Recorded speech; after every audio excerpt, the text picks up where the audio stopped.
I walked into Westwood Capital with steady confidence, my heels clicking against the polished marble floors in sharp contrast to the low hum of conversation around me.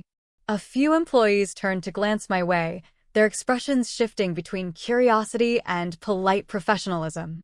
They didn't know me yet, but they would. The receptionist at the front desk gave me a warm but routine smile. "Welcome to Westwood Capital. How can I help you?" I returned her smile, but there was a knowing edge to it. "Cassidy Lawson. I'm here for my first day." Her fingers flew over the keyboard, confirming my name in the system. "Of course, Ms. Lawson. I'll have someone escort you to the executive floor." I nodded, adjusting my bag as I turned toward the sleek glass doors leading to the heart of the office. Through them, I could already see the conference room, the large oval table, the board members settling in, and him. Taylor Hayes. He was leaned back in his chair, arms folded behind his head, wearing that same smug, self-assured grin he had always carried. The one that once made me believe he was untouchable. His deep brown hair was still styled to effortless perfection, his custom-tailored suit emphasizing the air of power he loved to project.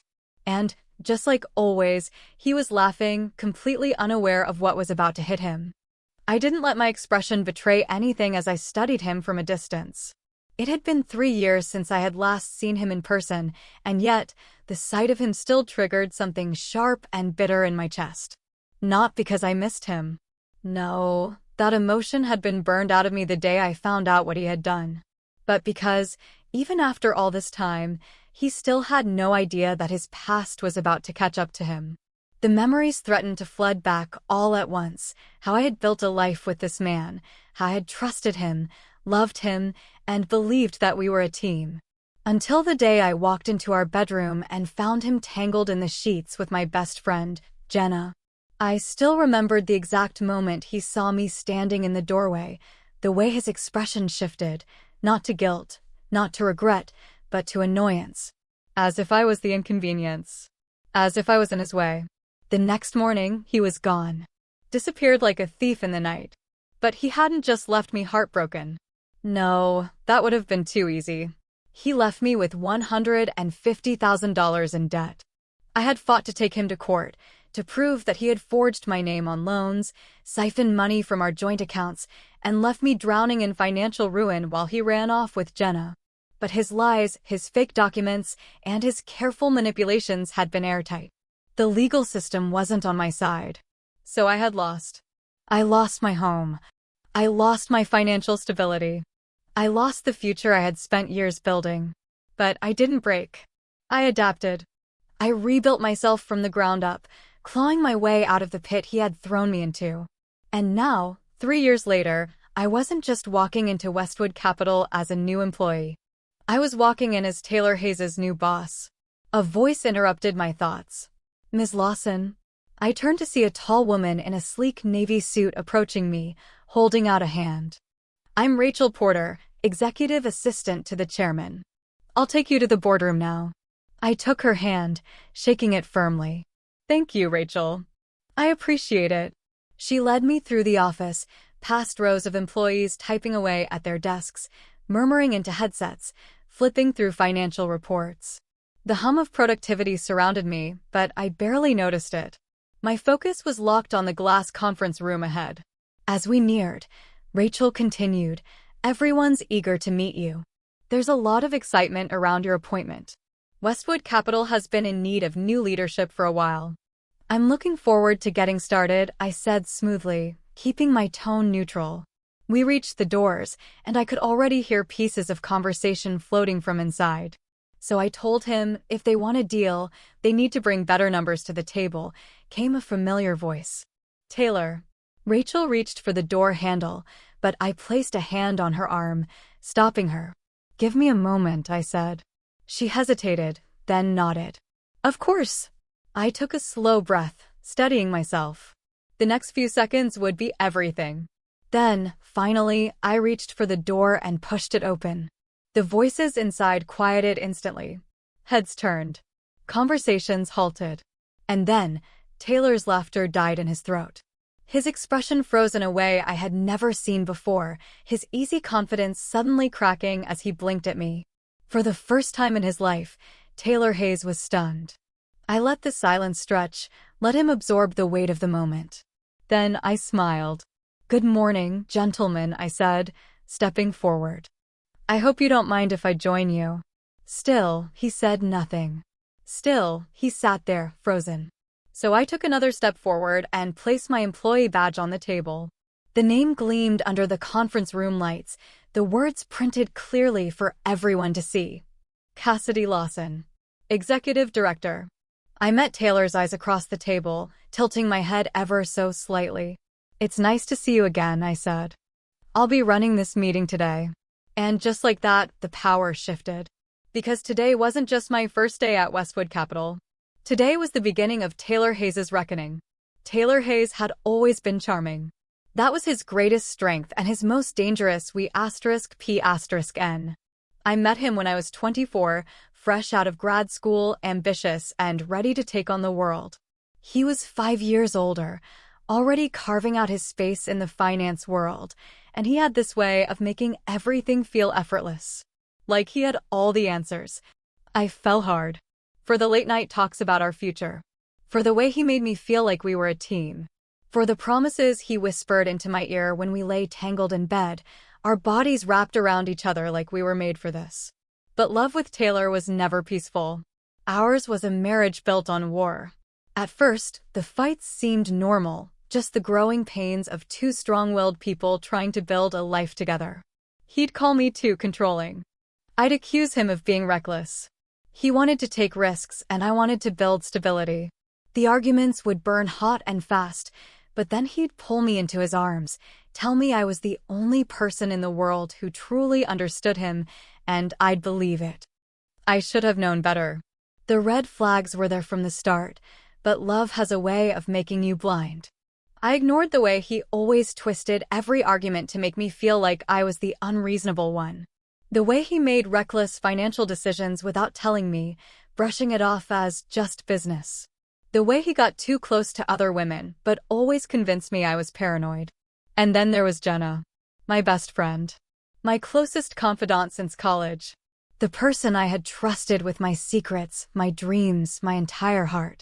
The betrayal wasn't just in the act, it was in the fact that I had never even suspected them. I had walked in on them together on a Tuesday afternoon. It was so ordinary, so unceremonious, that for a split second, my brain couldn't process what I was seeing. Jenna, my best friend. In our bed. Taylor, half-dressed, eyes flashing with irritation rather than guilt. Cassidy, he sighed, like I was a problem he had to deal with. I don't remember much of what happened after that. I remember the blood roaring in my ears. I remember Jenna scrambling for her clothes, stammering something incoherent. I remember Taylor watching me with that maddeningly calm expression, like I was the one who needed to calm down. And I remember the last thing he said before he left. "You were never built for a real marriage. You just like to fight." Like it was my fault. Like I had driven him to this. By the time the sun rose the next morning, he was gone. At first, I thought that was the worst of it. The affair. The humiliation. The loss of two people I had loved more than anything. But the real betrayal was still coming. A week later, the debt collectors started calling. At first, I thought there was some mistake. I had always been careful with my finances, always meticulous about our accounts. But as I sat there, staring at the credit card statements, the loan documents, the forged signatures, my forged signatures, it all became clear. Taylor hadn't just left me. He had left me $150,000 in debt. He had drained our accounts, taken out loans in my name, signed my signature with such flawless precision that even my own bank refused to believe I hadn't done it. And he was untouchable. I fought. I hired lawyers. I went to court. I did everything in my power to prove what he had done. But Taylor had always been good at covering his tracks. His forgeries were airtight. His lies were smooth. The judge ruled against me. I was responsible for the debt. Taylor walked away free. I lost everything. The house. The savings I had worked my entire life to build. My sense of security. my belief that the world was fair. For weeks, I could barely breathe under the weight of it. The humiliation, the anger, the helplessness. People whispered about me, about how I had let this happen. Jenna had the nerve to reach out, once, with some weak apology, but I never responded. Because I wasn't interested in apologies. I was interested in survival. So I did what I had to do. I worked 3 jobs. I took night classes. I rebuilt myself from the ground up. And I learned the most important lesson of my life. Power isn't given. It's taken. And now, 3 years later, I had finally taken it. I wasn't the same woman Taylor had left behind. I wasn't broken anymore. And I wasn't here for revenge. I was here for something much better. Because I wasn't just here to work. I was here to run the place. And Taylor? He was about to find out exactly what it felt like to lose everything. The office buzzed with anticipation over the arrival of the new executive director. Westwood Capital had been struggling for months, poor leadership, risky investments, a fractured culture.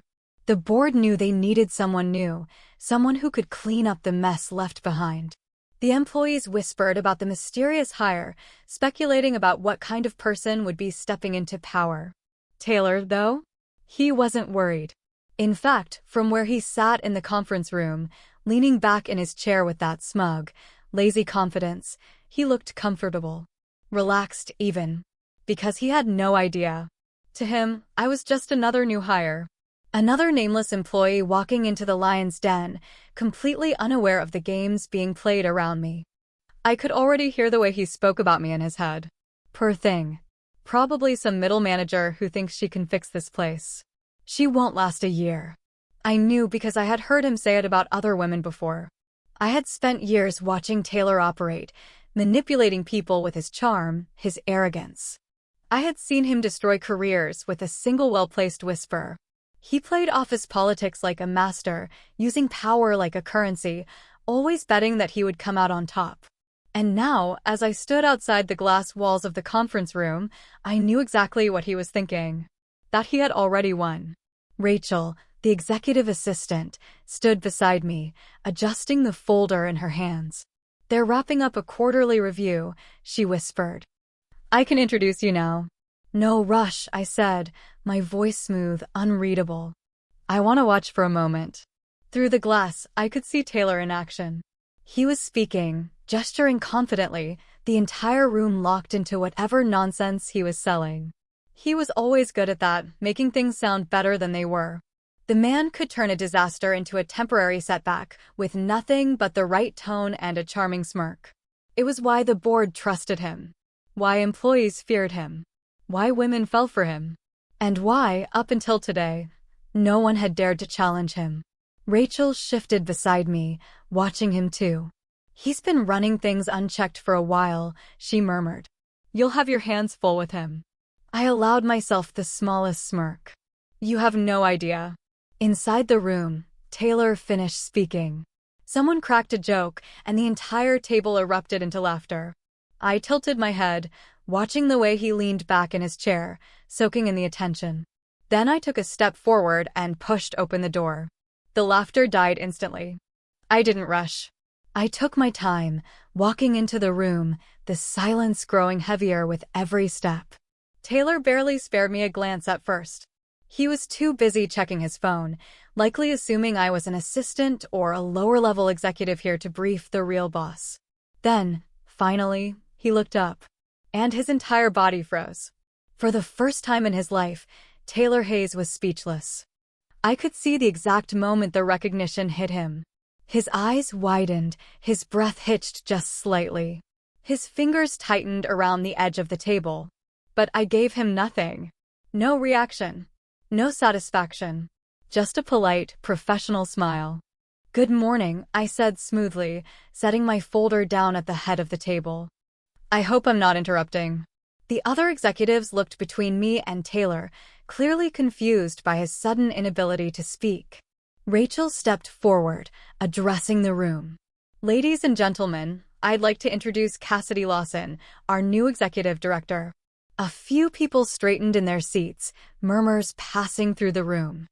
I could see the quick mental calculations happening behind their eyes, who I was, where I had come from, why I was here. Taylor, though? Taylor looked like he had been punched in the gut. I turned to the chairman of the board, extending my hand. "It's a pleasure to be here," I said smoothly. "I'm looking forward to working with all of you." The chairman, still oblivious to the tension rolling off of Taylor, shook my hand with a warm smile. "Likewise. We've been eager to have strong leadership step in." I nodded, keeping my expression neutral. "Then let's get started." I took my seat at the head of the table, his seat.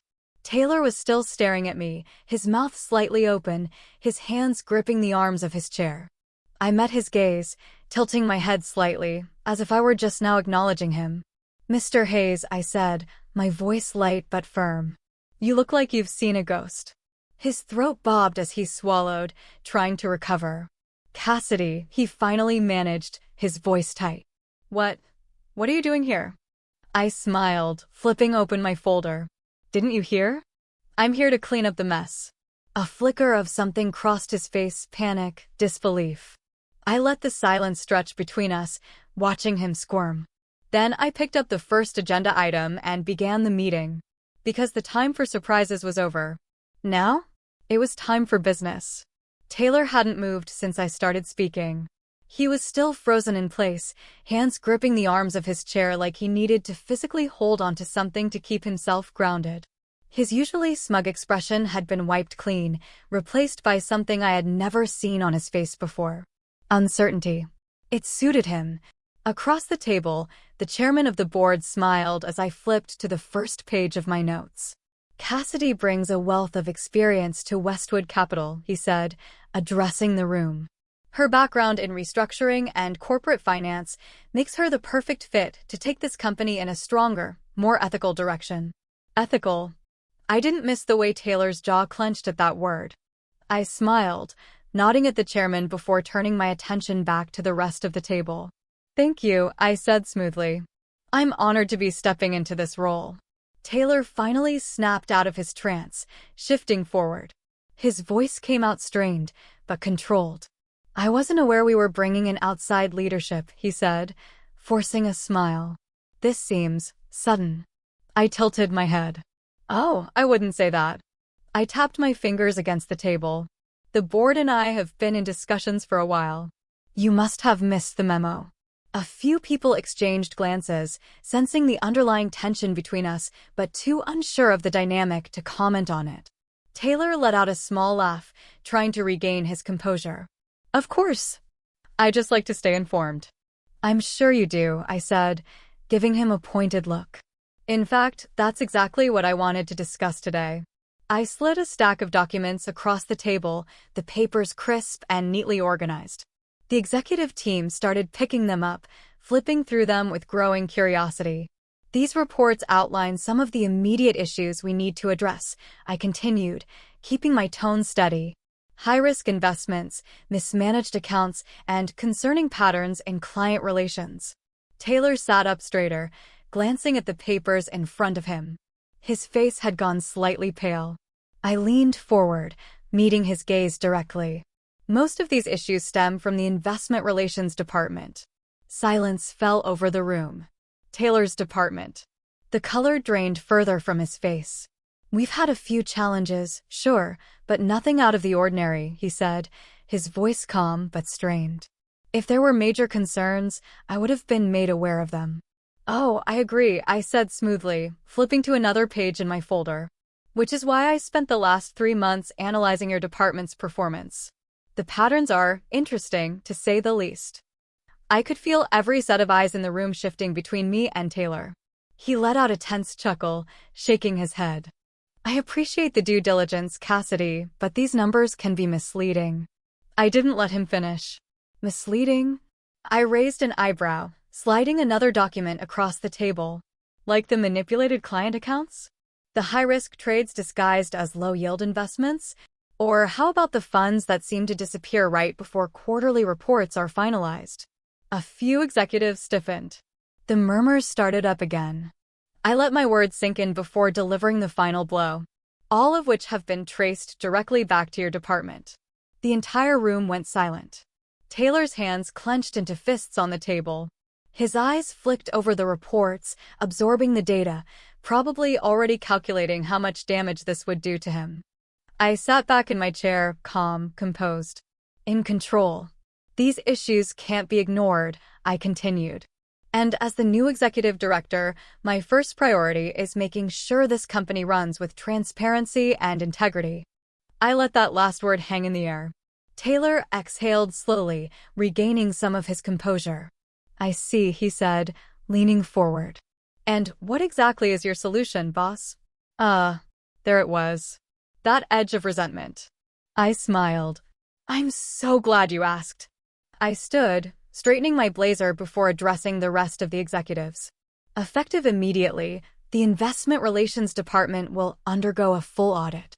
I'll be personally overseeing the review, along with our compliance and legal teams. Taylor's fingers tightened around the edge of the table. That seems a bit drastic, he said through gritted teeth. I tilted my head, feigning curiosity. Does it? I gestured to the papers in front of him. Because to me, it seems necessary. A few executives nodded in agreement, their expressions shifting as they processed what was happening. The tide was turning. Taylor saw it, too. I could see it in the way he swallowed, his mind scrambling for a way to spin this in his favor. But for the first time in his life, he didn't have control of the narrative. I did. And one more thing, I added, looking directly at him. Taylor's eyes snapped back to mine. You'll be moving out of your office, I said, my voice light but firm. Effective today. His jaw tightened. Excuse me? I gestured toward the corner office at the end of the hall, the one with the breathtaking skyline view, the office that had belonged to him for the past 5 years. The office that belonged to me now. That's my office, I said, smiling. You'll be relocating to the open floor with the rest of your team. His face went completely blank. For years, he had ruled from that office. It had been his symbol of status, his throne. And now, in front of his peers, I was stripping it away. This wasn't revenge. This was justice. Taylor stared at me, his fingers digging into the table, his entire body radiating barely contained rage. I waited, gave him the opportunity to protest, to argue, to fight. But he didn't. Because he knew. He had lost. I turned back to the room, ignoring him entirely now. We'll be reviewing all departments in the coming weeks to ensure company-wide accountability, I said. Expect a lot of changes. A few executives murmured their approval. Taylor, though? Taylor said nothing. Because for the first time in his life, he wasn't the one making the decisions. I was. And this was just the beginning. Taylor hadn't spoken a word since I stripped him of his office. His fingers were still curled tightly around the edge of the table, his jaw set, but he had enough sense not to challenge me in front of the board. That was the thing about Taylor, he only liked fights he could win. And right now, he was losing. I turned my attention back to the room, flipping to the next section of my agenda. Now that we've addressed the audit, let's talk about restructuring. Taylor let out a short breath, as if forcing himself to stay composed. Restructuring? I didn't bother looking at him. Yes, the company's financial strategies have been reckless, and the culture of unchecked power within certain departments, I let my eyes flick toward him, just for a moment, has led to unnecessary risks. That ends now. Across the table, one of the senior executives, Mark Holloway, leaned forward, flipping through the documents I had handed out. I have to admit, I didn't expect this level of preparation, he said, sounding almost impressed. These reports are thorough. Of course, I said smoothly. I don't take leadership lightly. I could feel Taylor's glare burning into me, but I ignored him. I had his attention, yes, but more importantly, I had the attention of the board. And that was all that mattered. I turned to one of the financial analysts seated near the end of the table. Catherine, can you walk us through the projections based on these changes? She nodded, adjusting her glasses as she pulled up the financial reports on the screen. Based on Cassidy's proposed structural changes, we project a 12% increase in profit within the next fiscal year and a 30% reduction in high-risk investments. Murmurs of approval rippled through the room. Additionally, she continued, the compliance measures being implemented will significantly reduce legal liabilities, which, as we all know, have been an issue in recent years. Another pointed silence. I folded my hands in front of me, waiting. Taylor finally spoke, his voice tight. I'd like to point out that risk is part of what makes an investment firm profitable. If we restrict ourselves too much, Risk is one thing, I interrupted. Negligence is another. A few executives nodded. Taylor forced a smile, but I could see the tension in his face. I just think a full overhaul might be excessive. I let my lips curve into a small, knowing smile. Of course you do. Because the only person who benefited from the old system was him. I stood, smoothing my blazer. I understand that change can be uncomfortable. But Westwood Capital isn't here to make one person comfortable. It's here to be profitable, sustainable, and, most importantly, ethical. Taylor's lips parted slightly, as if he wanted to argue, but he knew he couldn't. Not when the numbers were against him. Not when the board was against him. Not when I was against him. Mark Holloway closed the folder and sat back in his chair. Well, he said, nodding, I think it's clear that you've done your homework, Cassidy. I have no objections to these changes. Another executive chimed in, followed by another. And just like that, the decision was made. Taylor had lost whatever grip he thought he had. I allowed myself a small breath before turning back to the room. That concludes the restructuring discussion. Let's move on to employee accountability. Taylor flinched slightly. I wasn't done with him yet. I glanced around the table. I've reviewed the company's performance evaluations and exit interviews from the past 3 years. A pattern has emerged. The tension in the room thickened. Taylor shifted in his chair. Cassidy, would you like to explain, I interrupted, why your department has the highest turnover rate in the company? Silence. Taylor opened his mouth, but no words came out. So I kept going. Employees in your division consistently report a toxic work environment, excessive pressure to approve high-risk trades, and a lack of transparency in internal decision-making. I tilted my head. Would you care to comment? His jaw flexed. I don't control people's feelings. I let out a soft, humorless laugh. No, but you do control how you run your department. Mark sighed, rubbing his temples. I knew there were issues, but I didn't realize it was this bad. I gestured toward the reports in front of them. The data speaks for itself. One of the HR executives adjusted her seat. Cassidy, what do you propose? I leaned forward. A new leadership structure. Starting with mandatory leadership training for all department heads. My eyes flicked to Taylor. Some more than others. He didn't even blink. He knew I was coming for him. And I continued, a performance review for all senior staff. If certain executives can't adapt to the changes, I let my voice trail off, then shrugged. They won't be part of the company's future. Taylor's face remained unreadable, but I could see the tension in the way his fingers tapped against the table. He was running out of moves. I turned my attention back to the rest of the room. Any objections? Silence. Then, Mark nodded. No objections here. More nods followed. The decision was final. I sat back, crossing one leg over the other. Great. Let's continue. Taylor didn't say another word for the rest of the meeting, but I could feel his anger radiating off of him. The man who once destroyed me, who stole my financial security, who mocked me as I scrambled to recover. He had just been publicly stripped of his power. And I wasn't finished yet. This wasn't revenge. This was business. And Taylor? He was just another bad investment.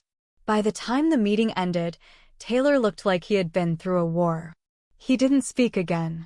Not when I finalized the restructuring plans. Not when I outlined the new compliance protocols. Not even when I dismissed the executives and the board members, letting them return to their offices to process what had just happened. He just sat there, silent, his fingers curled into fists on the table. And I let him sit in it. Because this wasn't just about what happened in that room. This was about everything. This was about the years he had spent manipulating people, using charm as a we*P*N, walking away from every mess he created without consequence.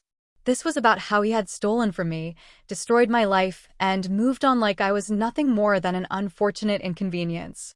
This was about the fact that for the first time in his life, he had no way out.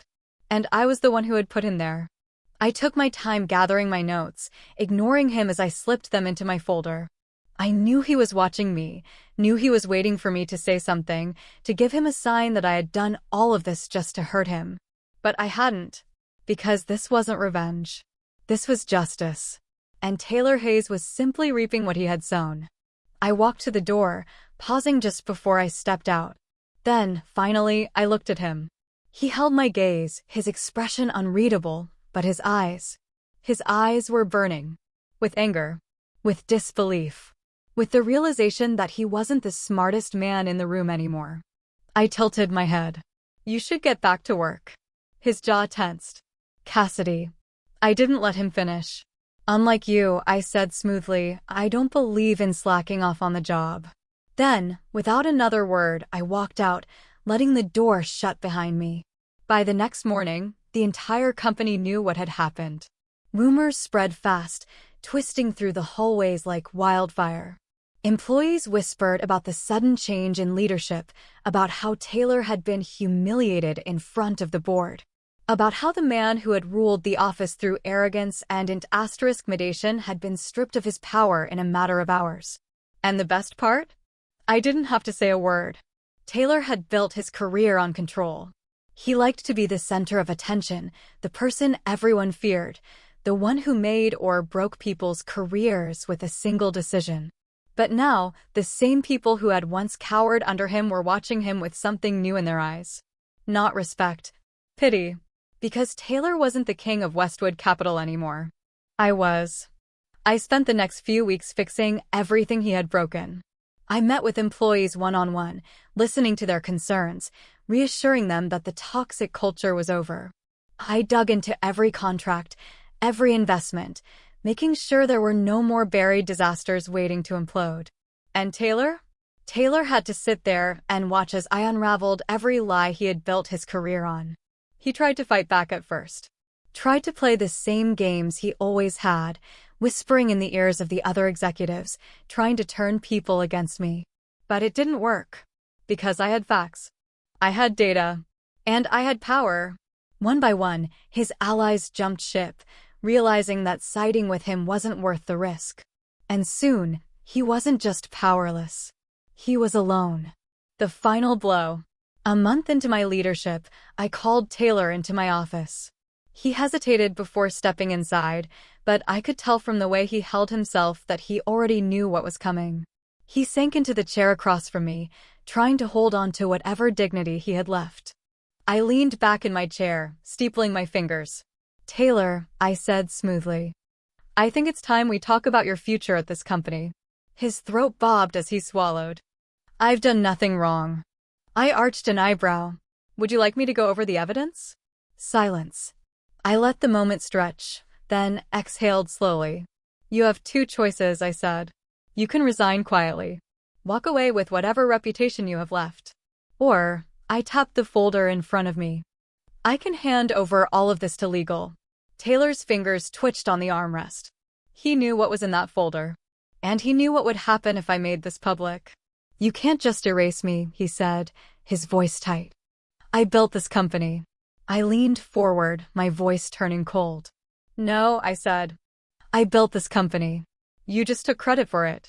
Silence stretched between us, the weight of my words crushing him. He opened his mouth, maybe to argue, maybe to beg, but I didn't give him the chance. Your resignation letter is due by the end of the day, I said, my voice final. Do the smart thing for once in your life. Taylor swallowed hard, his hands shaking slightly. Then, slowly, he nodded. And just like that, the man who had stolen everything from me was walking away with nothing. The next morning, Taylor Hayes was gone. His office was emptied. His nameplate was removed. And in his place, Westwood Capital thrived. The company rebuilt itself from the ground up, stronger than ever. Employees finally felt heard. The culture shifted. Clients trusted us again. And as for me, I didn't celebrate. I didn't gloat. Because this was never about revenge. It was about justice. Taylor had tried to destroy me. And in the end, he destroyed himself. I stood in my office, looking out at the city skyline, the empire I had taken back with my own two hands. 3 years ago, I had lost everything.